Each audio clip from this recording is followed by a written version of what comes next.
To staying with us, so Nigeria joined other countries in the world to mark this year's International Day for Persons with Disabilities, with the theme United in Action to Rescue and Achieve the Sustainable Development Goals for with and by persons with disabilities. Joining us on the show now is a convener, Hope Builders for the Physically Challenged Foundation, Mrs. Christiana Akinrinmade. Welcome to the show. Thank you for having me. Good to have you on the show. Correction, Dr. Christiana Akinrinmade. Oh, Dr. Christiana. Tell them. Sorry. I certainly apologize for that. Thank you. We just got off the interview with Action Aid and all the work they're doing concerning persons living with disabilities. But you're also advocating for more support for persons living with disabilities. Tell us a bit about your story and how you started this advocacy. Once again, my name is Dr. Christiana Akinrinmade. I was formerly an ex-banker, so for a good 18 years. And after leaving the banking industry for some few years, I had problem with my sight. And after I've overcome it, I went to the blind school 2015. But before then, I'm a graduate in accounting. I went for my master's at the University of Calabar. Then with that, I thought there was no problem ahead of me. But immediately I had the problem of the visual impairment. I went to the blind school, Federal Society for the Blind at Ushudi Kappa. I spent a year there, 2015. After being rehabilitated in different skills, I discovered I can still become an asset to the society rather than liability that I thought I was before. After I left the blind school, 2016, I was up and down, moving from one place to the other, to the police station. I would go there, sell some of my products, my soap making, liquid soap, I would be hawking. At a certain stage, I started moving from one seminar to the other, making different kinds of products. Kampala, Adire, making footwears, beads, different kind of vocational skills that I've learned. From there, I had a company of mine called Divine Christian Creativity. 2017, I went to Lagos Business School, where I have a diploma in social management as an entrepreneur. That is why I became a renowned entrepreneur. So right now, I'm an instructor in a skill acquisition center. At the same time, I'm an advocate for the rights of women in disability. Right. I'm inspired by your story and the fact that you just continued as if, the impairment didn't really slow down anything. What is your experience with those who find themselves in this situation and don't know how to move on? And what do you do to help them? It wasn't palliative when you are in that situation, especially the visual impairment. When I was there, like others, I thought that was the end of my life. The negative perspective that when you are blind, you are no more useful to the society. But I'm here to change that negative perspective that when you are blind, it's not a barrier, it's not a limitation for you to move up and for you to attain your career or your potentials. So for others that are visually impaired, they can still be rehabilitated. Their mindset can still be rehabilitated and become assets on their own. Right. So hearing you speak, definitely I can tell that you have gone through some form of, would I say, therapy that has helped your mindset and has helped your mind. Would you say this was at the school for blind that you got this? Or were there other relationships or other support that helped you to become this person that is so positive-minded in spite of the disability? I got it initially when I got to the blind school. That was where my mindset was rehabilitated. Okay. Then when I was there, I saw some other younger girls, boys, younger, and I met some older. And I said, if all these girls can be happy, I think I should be happy too. So I discovered from there, I spent a year So whenever we have visitors, they will just say, CK Akinrinmade, come and attend to the visitor. When I got to the hostel, they will make me leader. I said, it's like I have something to bring out from myself. So whatever, when we are in the music school, they will just call me, oh, yeah, come and become the leader. I said, And I met others there. So I know definitely I have a story to say. And thank God, after I've left there, I've founded my own foundation, NGA, which is more or less like inclusion. How can we be included in the social development? So we based basically on inclusion, education, vocational training, and self-development. Right. Okay. So I would like to know a little bit about some of the challenges you faced, especially when you're dealing with other people who are not, having the same issues that you are. You were doing business, you were going to sell.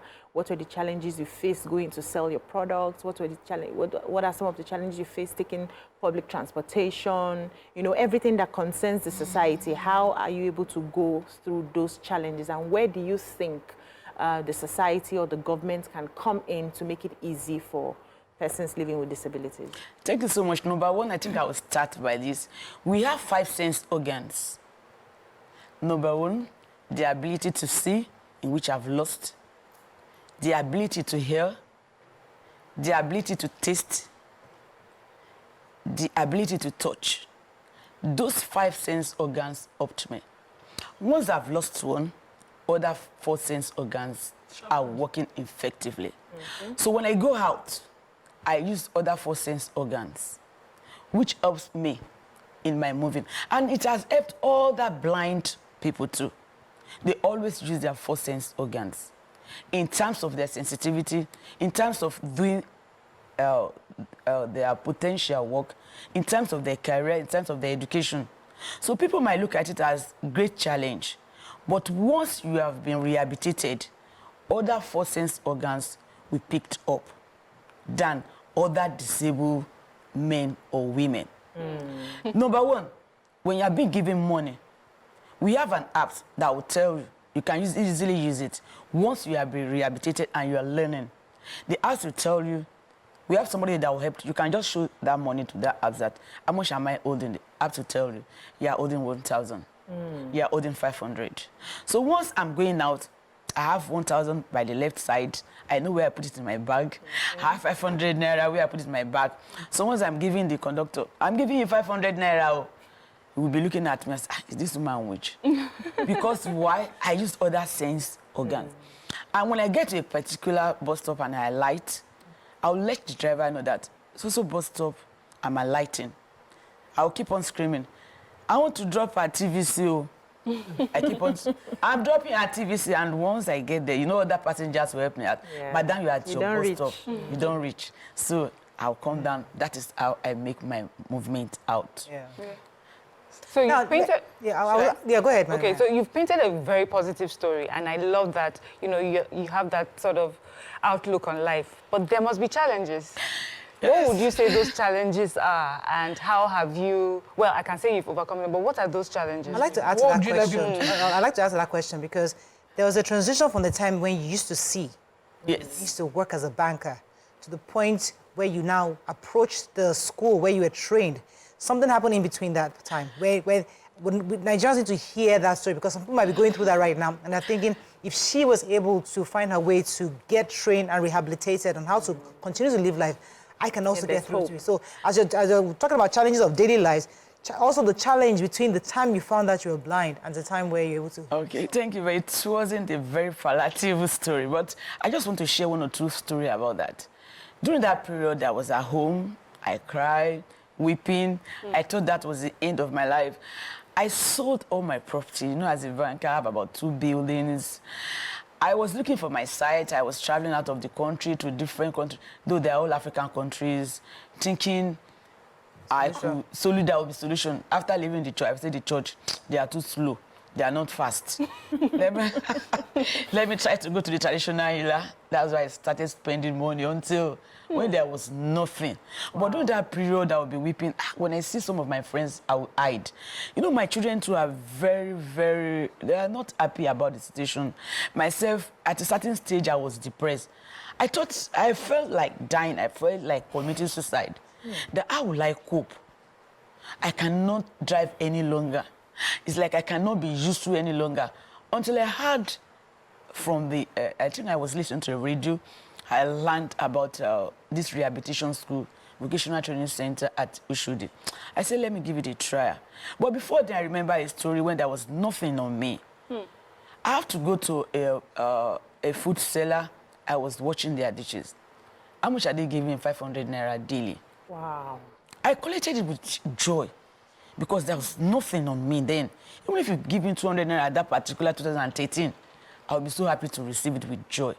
So when the woman watched me the first day, I was washing the dishes. I never knew they were watching at me. I couldn't watch very well. I would just do it, I would stop. The woman now said, Madam, what is wrong with us? Old as you are, I cannot even watch this plate very well. Madam, are you sure you can see? I now told her, sorry, madam, I can't see very well. But because I was hungry and I want to eat, there was nothing on me again. The woman said, okay, no problem. Don't bother to come here any longer. I'll be giving you more. Anytime you are hungry, come and collect food. So she helped me. I can never forget her. So after 2 years, when I was a little bit okay after leaving the blind school, I now went there to go and give her soup and some other things when I got there. Should have been so glad. But I have to give it to some of the neighbors. I brought this for her. So we have a lot of people there that have been assisting us. But it has not been a very good story. It was her. Because at a certain stage, some of my friends that have been calling, none of them could pick my calls again because if they know they've picked my call, I want to ask for money. But thank God my twin sister stood by me. Your twin sister? You have a twin? My twin sister, yes. Oh, wow. I'm Christiana Akinrinmade. So she's Victoria Taiwo Akinde. We got married same day. So she stood by me, took up my children. She was assisting me and some other well-wishers from my church too. I want to appreciate my pastor too, Apostle Abisi Balogun. He stood by me, that telling me that don't worry, I will regain my sight. I was thinking I will regain my sight all over. At a certain stage, I said, even leave the sight. What can I do to improve myself? How will I be impactful to others?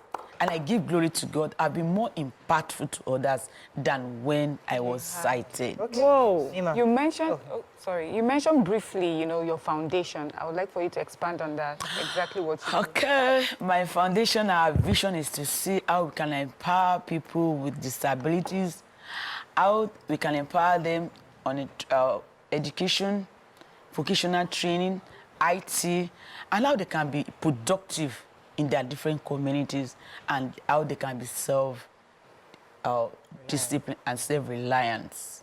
So are these just for blind people, people with blind? No, for all people with disabilities. You know, because I'm visually impaired, we have more people that are visually impaired in that foundation than others. But we have the deaf, we have the dwarf, we have the albinos, we have the physical on wheelchairs.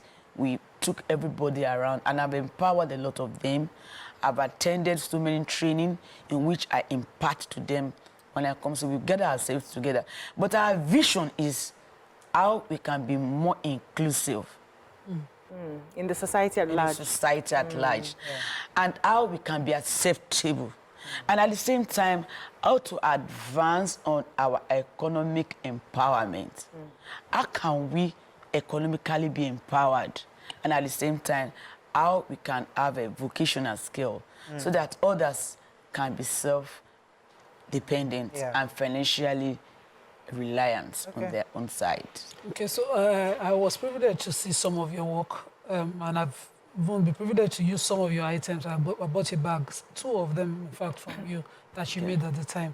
This event that is coming up, are you going to be showcasing some of these things? Are you making anything this time around? What exactly? Tell us about the event. The event, sir. The event that will be coming up, what we are trying to do is we want to see how we can what is it called? It's a Global Disability Day. Okay. So we are celebrating ourselves, the success stories among God. We have some of us, we have lawyers, baristas among us. Yes. We have great entrepreneurs among us. Okay. We have teachers among us. So we have people that are even working in the medical aspect among us. So we are trying to celebrate ourselves. But what we are trying to do is, how can we reduce that barrier, that limitation, the stereotype people has, the stigmatization. People thought when you are disabled, that's the end of so you. It doesn't know. We want to unlock our potentials. We want to showcase how we do our things. I remember there was a Yoruba program I was listening to. So the man there was not telling that lady that, how can you see? The lady was saying that she can do things. Say, you that did not have eyes, how are you doing it? So they never knew that without your sight, we can do something. So we are trying to create more awareness that without our eyes, there are a lot of things we can still do. We can still do more things better than those people that are seen. So we are, yes, we've overcome our challenges, and our challenges is not a barrier for us. Tell us about the event. Where is the event? The event is coming up at 38 Ijayi Street, Itire, Mushi, local government, Lagos State, Nigeria.